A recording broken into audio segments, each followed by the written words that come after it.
Strap yourselves in, everyone, while I explain everything we know about the mysterious Queen Philomia and why I'm confident that we'll be exploring her palace in a whole new light in the future. Apologies in advance, we're working with a lot of fictional names, so I'm probably mispronouncing a few, but please bear with me. It all started the other day as I was making my usual rounds of Flora Wish, picking up lucky blings off the floor when I overheard a couple of youths talking about the Cadaea styling biennale that was supposedly coming soon.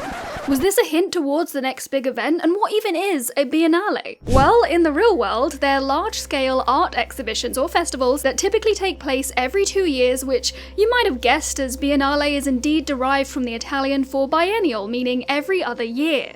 These events feature a variety of art forms, including, and not limited to, painting, sculpture, and performance art. Within the world of Infinity Nikki, where artistic inspiration is channeled into outfit sketches, it wouldn't be so far-fetched for them to host a styling biennale. I should also point out that one of the most important points of interest in Breezy Meadow is the Cadaea Art Academy field base. In case you're not aware what a field base is, it's a temporary operational camp or station out in the field, as in, it's away from its permanent home. I promise this is important context, as is explaining a bit more about Miraland.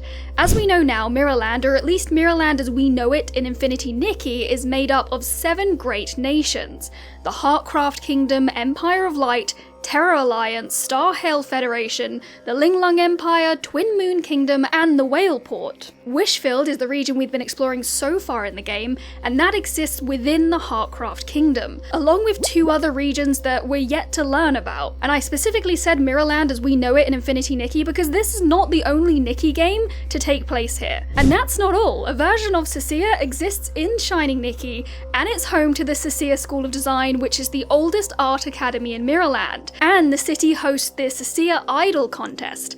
As someone who hasn't played Shining Nikki, I have to rely on other people's word on this, but there are apparently a lot of similarities between the Heartcraft Kingdom and the Nanir Kingdom from the other game. Right up to the point where it's claimed that Heartcraft is entirely based on Nanir. Perhaps Cadaea City will be coming in as we get to move out towards other parts of the Heartcraft Kingdom. The devs have also confirmed before via Rolling Stone magazine that they plan to unveil a new region of the game every 6 months. At this time, it's not clear what they constitute as a new region, so that could be more regions under the nation we're currently in, or every 6-month period we'll be able to explore a new nation in its entirety. But what does all this have to do with Queen Philomia? Okay, back on topic. Let's go back to the youths in Flora Wish. The next thing they say is, will the Queen be there? I really want to see her, followed by, we're not even stylists. Even if we go, we won't be able to see her. As far as I know, and I checked some Let's Plays to be sure, these boys have been here since the game launched, so apparently soon isn't that soon, but that does rule out them just being added as part of the current events. So what queen are they talking about? The only queen I've heard of so far is Queen Philomia, also known as the Heartcraft Queen, as she is the queen of the Heartcraft Kingdom.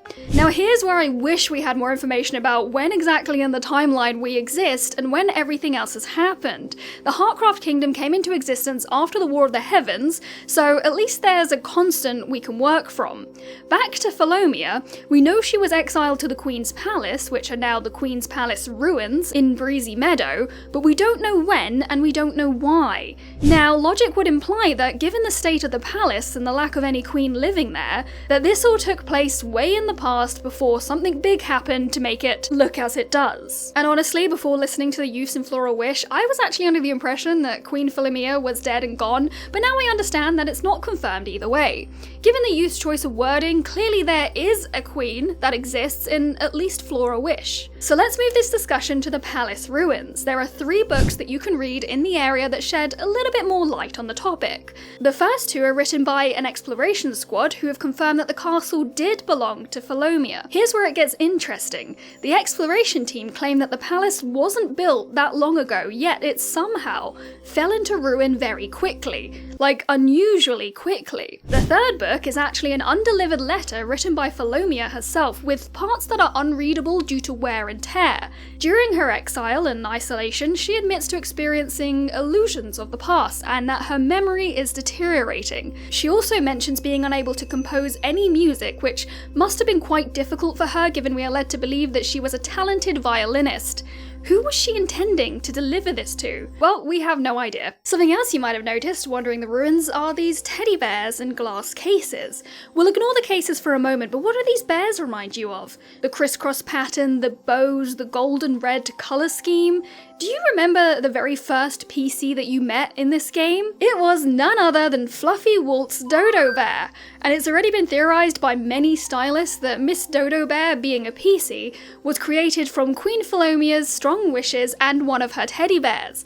And that's not all. If you visit that romantic looking arch at night, the one in Breezy Meadow where the two swans hang out, you'll bump into Miss Dodo Bear humming a tune that she then claims is the Queen's favourite song, that she must have picked up from hearing the Queen hum it so often. Notice that she didn't say it was the Queen's favourite song, just that it is the Queen's favourite song.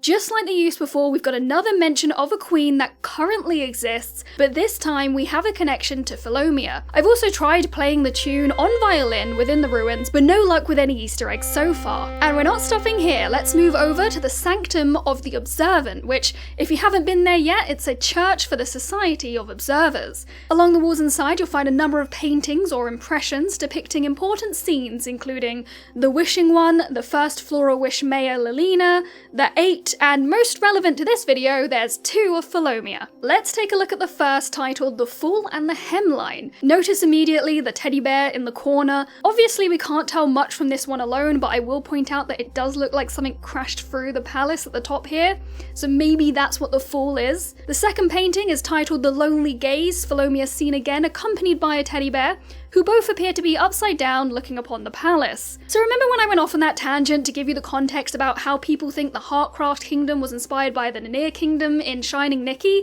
Well, the queen in that story was called Lilith, and I'm not going to give you her entire backstory as I see this more like an alternative universe Miraland, but it is worth pointing out the similarities with the style of the dress, the dark hair, fringe, and crown. Surely it's got to be intentional. The queen of a region in Miraland that's inspired by another region in another Miraland looking so similar to the queen of that other region? Like, surely it's got to be a nice nod to Shining Nikki for the die-hard fans who have played all the games. So we've nearly covered everything we know about Philomia, but why did I say that I think we'll be seeing the Queen's Palace in a whole new light? Well, first of all, I don't think there'd but such a large, interesting structure on the map that's not really included at all in the current quests if they didn't have plans for it in the future. Yep, we are getting the weakest point out of the way first. There is clearly more story to come. What happened to Philomia? Where is she? Why did the palace fall into ruin so quickly when it wasn't built so long ago? And surely we need to find her before the styling biennale that's supposed to be coming soon. Second of all, let me play you something quickly from the trailer shown during PlayStation's State of Play in May 2024. That's inside the palace, but not in the state that we've explored it so far. And how do I know that it's inside the palace? 1, the giant teddy bear with the cross over its side, just like the others that we've only seen in the palace. 2, the same glass cases that are actually display cases for bears. 3, the pink brick that outlines the entire palace. 4, the pattern on the windows where the colours have since faded, but the style is still largely the same. 5, the style of the ceiling, which matches its current interiors. And because I'm annoying, I painstakingly ran around the entire palace trying to figure out exactly which building this would be in. I changed the time to see it throughout the day so I could watch how the light pours into the palace to see if that would give me any clues. These windows in the trailer have hearts and they are shorter than what I can see around the palace right now, but I genuinely believe that we will have a questline in the future that takes us to a dungeon within the Queen's Palace. Or perhaps an instance of the palace in the past. It's still on its way to ruin with the plants and the floors falling through, but we're still far from present day. This is how we're going to learn more about what happened to Queen Philomia. And trust me, the devs have been careful to give buildings and even entire sub-areas their own personality. Like, if you're questioning, could this instead be another version of the first building we land in? No. Very different windows, blue brick outline on the walls, and blue banners instead. Could it be the Sanctum of the Observant? No. Green banners, and again, very distinct style of window. The Stylists Guild has its own style, even the inside is different to the outside. However, I did find the same style light, which did make me happy for some reason. The Dream Warehouse again has its own style, the Abandoned Outpost, very different banners. The Heartcraft Kingdom Outpost Gate have their their own style as well. There's blue banners throughout most of the Wishing Woods. The Swordsmith ruins had some similarities, including a red banner, a similar pattern on the floors, and similar windows actually, but it is lacking everything else. Even the old Floral Wish ruins have their own symbols. I love the attention to detail, and it does help to rule out other locations. Saying that, I feel like it would be irresponsible for me not to point out that the clip from the State of Play does say that it's not indicative of the final product. However, literally everything else in that video is currently in the game. So that's my theory for what we've got to look forward to, and I'd love to hear yours too. Thank you for watching, don't forget to subscribe so you don't miss an update, and I'll see you in the next one.